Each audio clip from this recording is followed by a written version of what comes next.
following is a paid commercial program. The broadcast of this program is not an endorsement of the products or services described or discussed by this radio station, iHeartMedia, the host, or any other advertisers of the station, and is aired for informational purposes.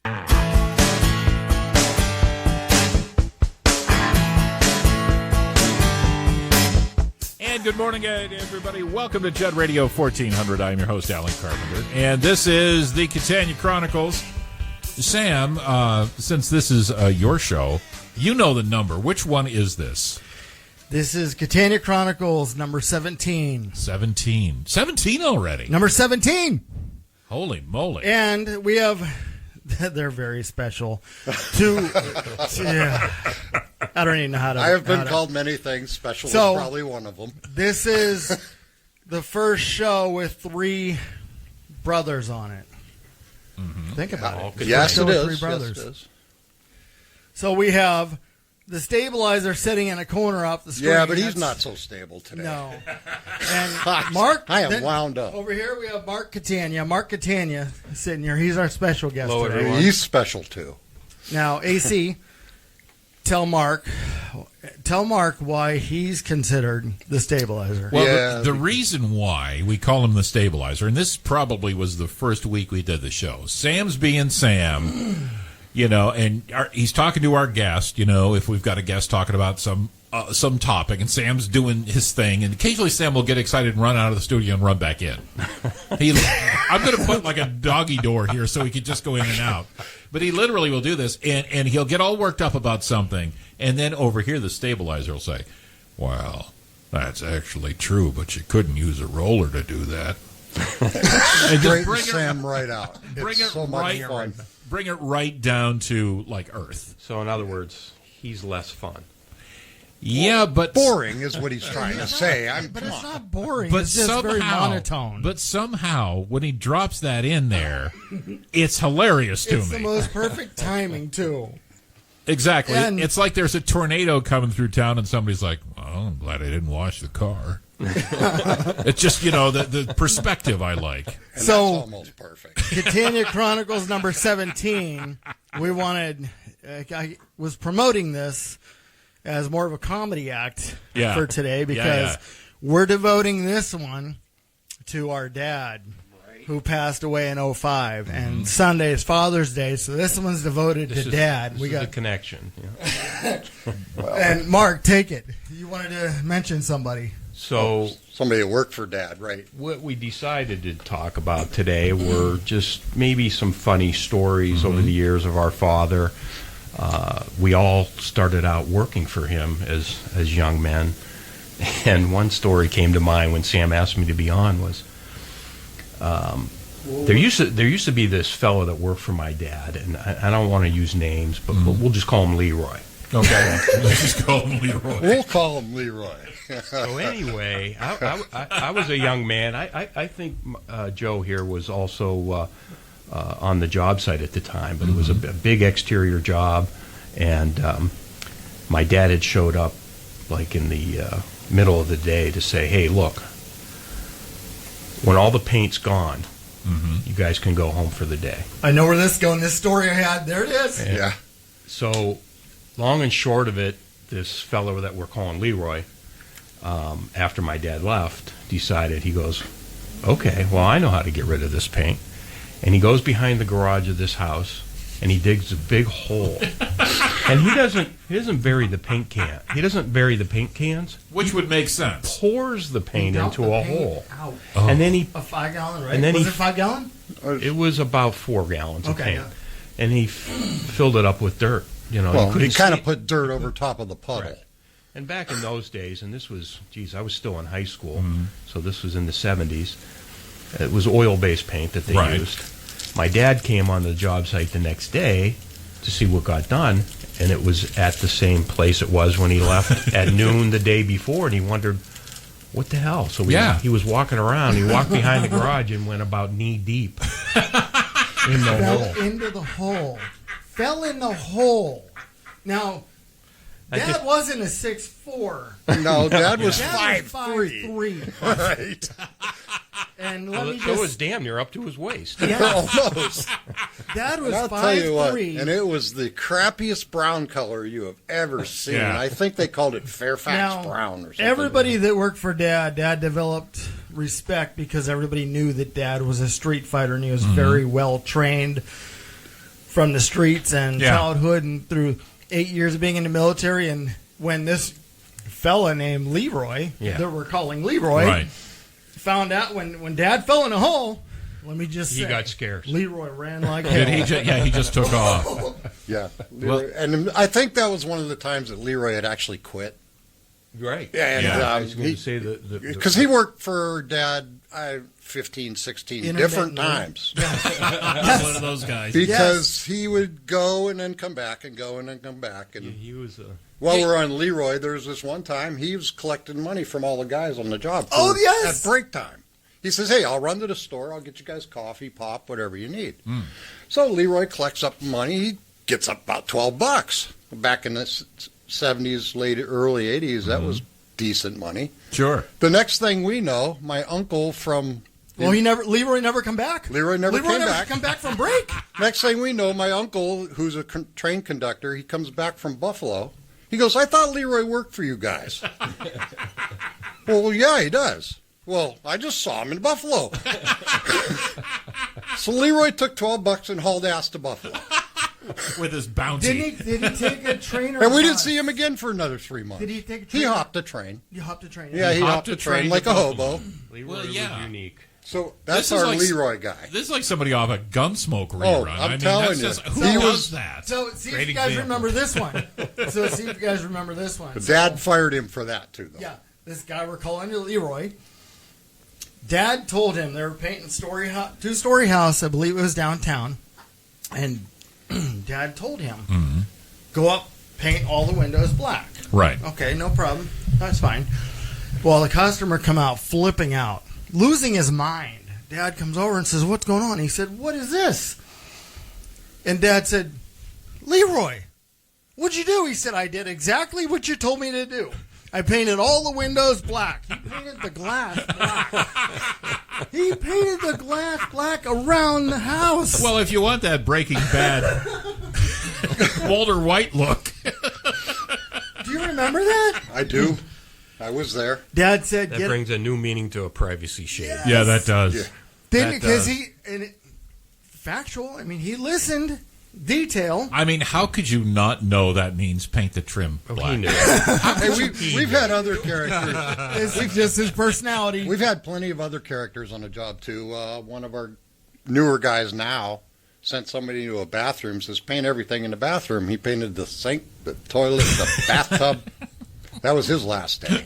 Can I mention where it was? You can mention this where it was. At Mercyhurst College. Mercyhurst College. Oh, really? In one of the dorms. We walk. Our foreman walks in and says, "What are you doing?" He painted all the porcelain, the wall color. Now, why would you? I don't know. Paint everything. And I'm not sure. Now, there's a difference between he and Leroy. Well, yeah. We don't know if he didn't have the characteristic, the personality to pull it off. Right. We just don't think he had a clue what he was doing. Yeah. I don't blame that guy. Yeah. I blame the guy who hired him.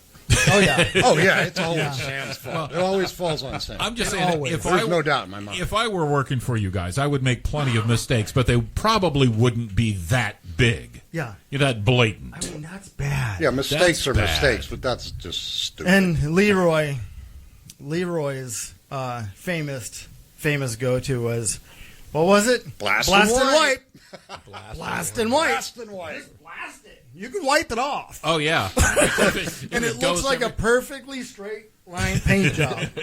Blast and wipe. That's what you teach everybody. Remember that? Would. Yeah. Oh, man. No. Yeah, so... That's not the professional Leroy, way. actually, really cool quiz question. Leroy was the first... Let me think of this. Leroy worked both generations. Leroy worked for Dad for yes. years. Yes. And Leroy switched over and worked for us, too. Yeah. So he was very good. Actually, really was. Well, he That's had why he to kept have been. getting hired back. I mean, do you know how many people I've worked with in this business who did the stupidest things but were good and managed to keep doing what they do? So Leroy, my dad had a really soft heart for people who were down and out. And let's just say Leroy was down and out often. I can see that from hearing about it. But he didn't know it. Yeah. You know, that's like stupid people don't know they're stupid. He was just living his life. But my dad had a real soft spot for that young man, as well as some other people over the years. And I actually gave him a lot of credit for putting people to work. He was not the kind of guy to say, hey, if you ask him, hey, can you lend me $20? No, he's not giving it to you. Mm-hmm. Can I come to work for you and earn $20? All day long. Yeah. All day long. Yeah. Even if they didn't know what they were doing, he would at least give somebody an opportunity to work a day's work. Yeah. Put some money. Even if it was come pick up paint chips. Even at the funeral service, it was mentioned during a speech that Dad was always for the underdogs. He was. Mm-hmm. Dad always tried to grab the underdogs and bring them up. Yeah. Oh, yeah. Well, that's a great quality. I mean, that's really something to admire. You don't get that much of that anymore. Mm-hmm. Everybody's so aspirational now, and we want to be the best and have the best, and check me out on Instagram. And who is even interested in helping out people now, giving people a chance? Yeah. It's not like it used to be. It seems to have faded away a bit. Another thing that I always admired about our dad, if somebody... The customer might say, hey, I don't really like the way that turned out, or this failed. He would just go fix it. Yeah. He didn't blame somebody. He didn't call the paint company and say, hey, your paint failed. Yeah. He just fixed it. That quality's gone too. Well, yeah, and we were talking. Now everybody's blaming somebody. Yeah, and we were talking in the first couple weeks of the show when it was still kind of taking form about, painting is one of those things that on the wrong day it's going to come out wrong. And you can blame the product, you can blame the painter, but it's just the way it is. Yes, and, it is. And I guess the best thing to do is own up to it and just say, okay, I'll straighten it out. Just fix it. Sometimes the fates just work against you, something in the air. There were some good times, though. Well, there were some really good times. Dad used to, when I was younger, 17, 18, 19 area, Dad would say, let's go to lunch, Joel. Well, I said, but we're working here, Dad. What about the... Don't worry about them other guys. We're going to lunch. Mm-hmm. We would go to lunch and find a pinball machine somewhere. That was his... that was his go-to. That was his go-to. And we would stand there and just gab and play pinball for hours. Oh, yeah. That was his go-to. And I'd feel bad because I'm getting paid. Oh, yeah. Whatever it was, my $3 an hour back then. They paid you that much? Well, that's what I said. I felt like I was ripping off the world. I feel bad because you hardly make that. I think he was giving me $250. Yeah, but I had more experience than you. I remember riding around with Dad for years, multiple times. He was trying to teach me, and this and this and that. I don't want to learn. Dad, I don't want to paint for a living. I don't want to do this. So yeah, here you are. Yeah, here I am. Here you are. And it's funny because they all remember. I couldn't make a 40-hour a week. Oh, I mean, it was chance. I had 32 in on Thursday, and it's like, all right, he's calling off tomorrow. And we knew that, too. Absolutely hated. Dad actually planned his jobs around you calling off. Oh, yeah. Yeah. Oh, yeah. Yeah, he said, well, Sam's not coming in tomorrow, so we're going to do this and this. There's something really cool I remember. I jumped a job to job to job. 6 months here, a year here, 6 months here. And I always remember this because I was searching for my path and what I wanted to do in life. And I always remember, I'm leaving. I'm leaving this job. Yeah. Dad, do you have any work tomorrow? He always had work for me. Always had work for me. You were the underdog at that point. Yeah. There you go. It didn't matter what time of year it was. It could be the heat of December or January. But talking about your dad, who I never obviously had the opportunity to meet, but it reminds me of my dad. Made their own path in life. Military career. Mm-hmm. Don't you feel like with those guys, as much as you saw them and talked to them, you never really totally knew them? There's always a mystery. Always the mystery, yes. About our dads, 100%. That there's something about that. I don't know if guys today have that. Yeah. Something about them that's like, What have you done? What do you know? Yes. I'll never be able to figure it all out. So speaking of that, so we're telling stories about my dad. So it's a story he told me when I was a kid, and he was in the military. Well, he had a good friend that he was in the military with, and his name was Jim Golden. Oh, I know this name. I remember. I love this story. So my dad, we've already told you, was only 5'3". He loved Jim Golden, but he was, upper body strength. He was pretty very strong boxer. He was pretty physical, pretty physically fit. So they'd be in these bars. Now my dad didn't drink, maybe a beer, and they'd be these big musclehead guys in the bar, all in the service, and he would challenge this Jim Golden, who was the talker. He'd go up to these guys and say, "I'll bet my guy can do 20 pull-ups on that door frame. Not on a bar, with his fingertips." Yeah. And or he would actually tell him, "I bet he could do more than you." Now those guys get up there and do 5, 6, 7, and then their fingers would hurt. He would do just enough to beat him for money. Well, they hustled. They hustled badly.